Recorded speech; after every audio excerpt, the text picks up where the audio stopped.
Janina Bany-Kozłowska, artysta ceramik, główna projektantka i kierownik artystyczny Zakładów Ceramicznych Bolesławiec w latach 1987-2019. Dzień dobry Pani Janko. Dzień dobry. Sztuka w Pani życiu była obecna w zasadzie od dzieciństwa, bo wiem, że wybrała już Pani liceum plastyczne jako tą szkołę średnią. Czy od początku to była ceramika tym takim ulubionym elementem sztuki, czy też wcześniej na innych aspektach się Pani skupiała? Może malarstwo, może jakaś grafika? Co wtedy młodej dziewczynie w duszy grało?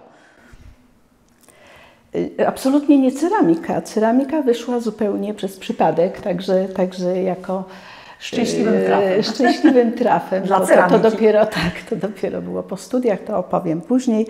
W każdym bądź razie wybrałam liceum plastyczne, bo zawsze miałam jakieś tam zdolności właśnie plastyczne.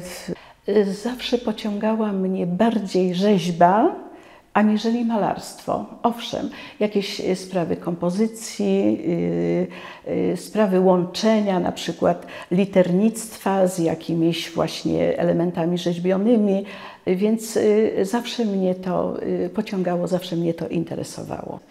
Więc ja powinnam zdawać po maturze, powinnam zdawać do Gdańska albo do Poznania, bo to byłoby najbliżej.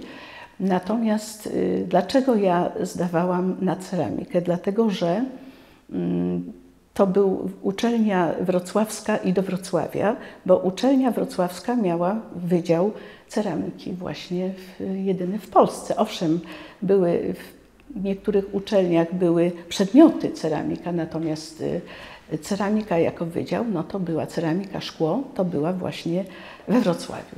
A proszę Pani Janko powiedzieć, bo to miejsce, gdzie spotykają się różne talenty, spotyka się mentorów, ludzi, którzy na pewno mają wpływ na kolejne wybory, a na pewno na ukształtowanie osobowości artystycznej. Proszę powiedzieć więcej, czy kogoś takiego mentora, kogoś, kto pokazał drogę, spotkała Pani podczas swoich studiów? Ja miałam przykład z pani profesor, ówczesnej adiunkt, a potem docent, pani Krystyny Cybińskiej. Natomiast byłam w pracowni pani docent Haliny Olech i pani docent Ireny Lipskiej-Zworskiej. A ceramikę użytkową studiowałam u profesora, też również pana docenta Rufina Kominka.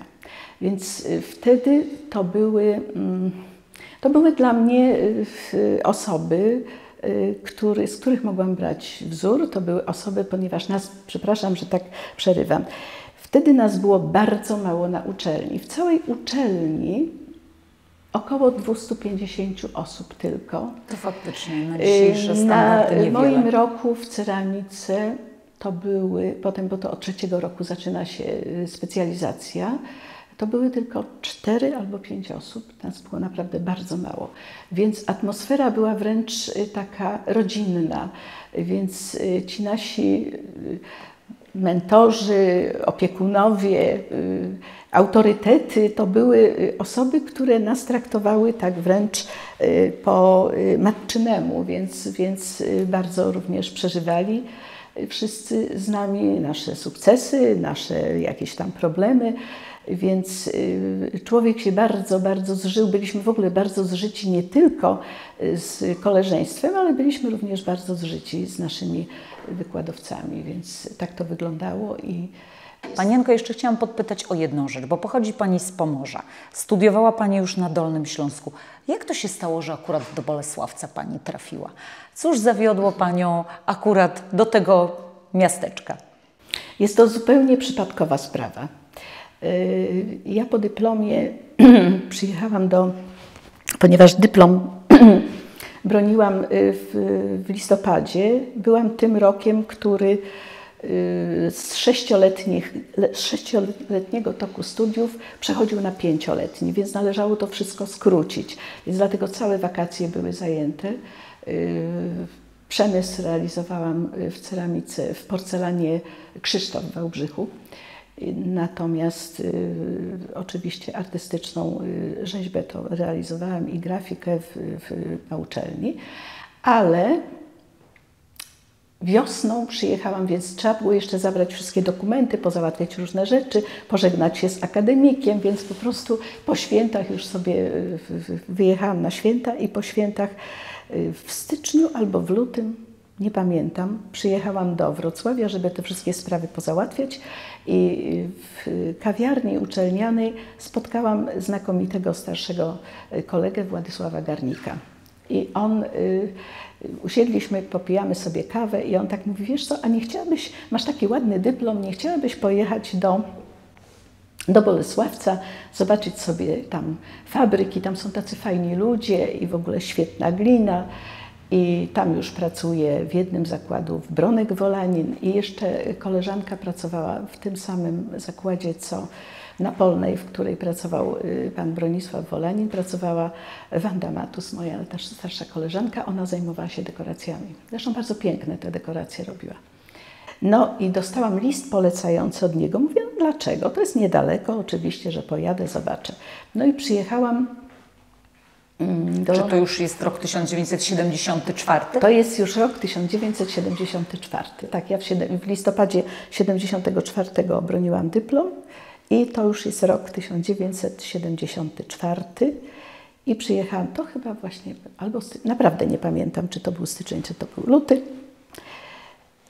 I przyjechałam do ówczesnych bolesławieckich zakładów ceramicznych przemysłu terenowego. To było na ulicy Mostowej za dawną elektroniką. Wtedy było kilka tych zakładzików i właśnie tam była dyrekcja na Mostowej. Dyrektorem wtedy był pan Buldańczyk. No i zostałam oprowadzona po zakładzie, a w zakładzie były piece węglowe, okrągłe, takie siermiężne warunki, ale w ogóle taka była atmosfera troszeczkę XIX-wiecznej fabryki właśnie ceramicznej i ludzie toczyli kochry na jakieś tam niewielką ilość galanterii, bo w zasadzie jakieś 2 kufle były, z tego co pamiętam, butelka paź z kieliszkiem i stacką i baba Piast się nazywała. To była taka pękata forma z guzłami na wierzchu. Do tego był kubeczek. To było w ogóle tak niewielka ilość tej galanterii, no ale w szkliwie ziemnym wypalone na brązowo.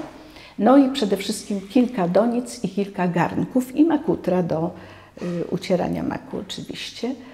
No i podobała mi się ta glina, w ogóle troszkę wiedziałam, nie za dużo, ale trochę wiedziałam o tym Bolesławcu, o pewnych tradycjach. Miasteczko też wyglądało, że jest naprawdę zadbane i bardzo, bardzo takie ładne, urokliwe. No i postanowiłam sobie przyjechać za tydzień, przyjadę i po prostu zobaczę, jak będę mogła tutaj, spróbuję popracować. No i tak się stało i przyjechałam, oczywiście z mieszkania nic nie wyszło, ale miałam taki problem tutaj z zamieszkaniem, gdzieś tam był wynajęty pokój, ale po miesiącu, kiedy wróciłam znowu do domu, więc pan dyrektor zadzwonił do mnie i bardzo prosił, bardzo prosił, żebym jednak przyjechała. I tak pomyślałam sobie, że mam szansę zacząć wzornictwo, że po prostu można coś zrobić, że nie każdy ma szansę zaczynać prawie od zera. Bo tak, kreować wizerunek tak od jest, początku. Od początku. Firmy. Tak, tak. No i tak się zaczęło. I po prostu potem do Bolesławca przyjechał mój mąż i tak się zaczęło. Ja wpadłam w pewien taki, nie wiem, trans, pasję, angażowałam się bardzo, polubiłam to. W ciągu ponad 45 lat pracy zawodowej stworzyła Pani tych form aż 1600, pewnie ponad, bo to są te, które zostały wdrożone do produkcji. Wiadomo, że w sferze projektów pozostało i powstało ich jeszcze więcej. Jak to zrobić, Pani Janko, żeby pierwsze pewnie się pamięta projekty, ale jak później nie powtarzać się, żeby to cały czas było coś nowego, coś innego? Jak utrzymać u siebie tę kreatywność? Kreatywność to już jest w człowieku. To po prostu Nie da się wyuczyć. Tego się nie da. To znaczy, może w jakimś sensie, no pewnych rzeczy można się nauczyć, natomiast pewną wrażliwość, pewną kreatywność, no to już trzeba to mieć.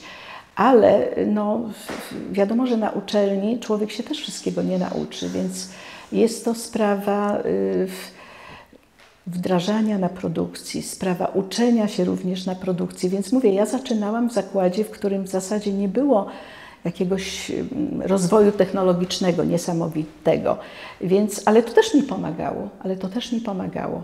To po prostu obserwowałam ludzi, podziwiałam panów garncarzy, którzy toczyli te wielkie garnki do kiszenia ogórków, kapusty, nawet przy użyciu w formach gipsowych, ale przy użyciu szablonów, więc ja też nauczyłam się toczyć właśnie przy użyciu szablonów. Tak, czyli wszystko postępowało w czasie, a te czynniki, które człowieka inspirowały, też w czasie się zmieniały, prawda? Bo Polska się otwierała na świat, można było też troszeczkę inne prądy wiały. Tak. Wyjazd do Frankfurtu na targi to było wielkie wydarzenie, ja byłam zachwycona, ja po prostu miałam możliwość obejrzenia, zobaczenia różnych trendów, przywiezienia jakichś katalogów, bo przecież jeżeli ktoś tam z jakiejś fabryki już takiej właśnie doświadczonej, ktoś z kolegów miał możliwość wyjazdu na targi i przywiózł katalogi, to się pochłaniało, oglądało, porównywało. Zaczytywano. Tak, absolutnie. To były po prostu przekazywane do wszystkich kolegów i koleżanek, którzy się tym zajmowali. Pani Janko, mogłybyśmy godzinami rozmawiać o tej naszej pięknej ceramice użytkowej, a ja chciałam podpytać jeszcze o jeden aspekt, taki już chyba bardziej prywatny. Zajmuje się Pani również rzeźbą ceramiczną. Brała Pani udział w wielu plenerach, pewnie na początku dolnośląskich, później ogólnopolskich, następnie międzynarodowych. Teraz jest Pani komisarzem międzynarodowych plenerów ceramiczno-rzeźbiarskich. Skąd ta pasja? Czy to zupełnie inne oblicze gliny, zupełnie inaczej się z nią pracuje? Można więcej artystycznych doznań może? Dla mnie taka odskocznia właśnie od pracy projektanta do pracy ceramika z prawdziwego zdarzenia, że tak powiem, to było również pozwolenie sobie na tworzenie czegoś, nad czym ja po prostu tylko ja panuję. Że ja się nie muszę tłumaczyć, że to wejdzie do produkcji i dlaczego wejdzie do produkcji i musi wejść do produkcji i jest to dobre. Tylko ja sobie po prostu, jest to po prostu przewietrzenie takie mózgu, jest to wyłączenie się z takiej pracy zorganizowanej, podporządkowanej. Ja pracowałam, jeżeli cokolwiek rzeźbiłam, to pracowałam w zakładzie, który już nie istnieje. Niestety po przeciwnej stronie to był zakład, w którym się robiło rury kanalizacyjne, przewody kominowe, donice, różnego rodzaju kamionkę gospodarczą, garnki, których zrobiłam ogromną ilość różnego litrażu, od pół litra aż do 50 litrów, więc to były po prostu, to był przepiękny zakład. Ja mam do niego ogromny sentyment, niestety już nie istnieje i tam była glina z szamotem, pomieszczenia takie, w których zawsze mówię, że ziemię obiecaną można było kręcić. I wtedy plenery, jak przyjeżdżali artyści na plenery, najdłużej prowadziła te plenery pani Krystyna Kuczenreiter, zresztą znakomita ceramiczka. I wtedy można było sobie pozwolić na formy duże, na formy takie, z którymi nie ma problemu z wstawieniem do pieca. Praca artysty ceramika, takiego twórcy, rzeźbiarza, jest pracą zupełnie innego rodzaju. Jest to praca naprawdę, oczywiście to wymaga również, no jest wielu wielkich naprawdę rzeźbiarzy, ceramików, wymaga i pracy fizycznej też, bo jak się robi większą rzecz, no to niestety, ale trzeba się napracować fizycznie. Jest to zupełne oderwanie się od codzienności dla mnie, od takiej szarości, od takiej szarości nawet życia czasami, takiego, ja pomijam pracę projektanta, bo to jest też pasja i to jest bardzo, bardzo ciekawe, bardzo interesujące, ale nie każdy się nadaje po prostu, żeby zostać projektantem, bo nie każdy lubi podporządkowanie, zaszeregowanie, pracować na etacie, pracować na produkcji. To trzeba po prostu lubić, to trzeba czuć, to trzeba lubić. Pani Janko, my również podziwiamy i Pani dokonania, i ogromną pokorę wobec tego, co Pani robi. Dziękuję pięknie za rozmowę i mam nadzieję, że jeszcze nie raz będzie nam się dane spotkać, żeby o tej pięknej naszej ceramice i użytkowej, i o tym jej obliczu artystycznym również opowiadać. Dziękuję pięknie. Ja również bardzo dziękuję.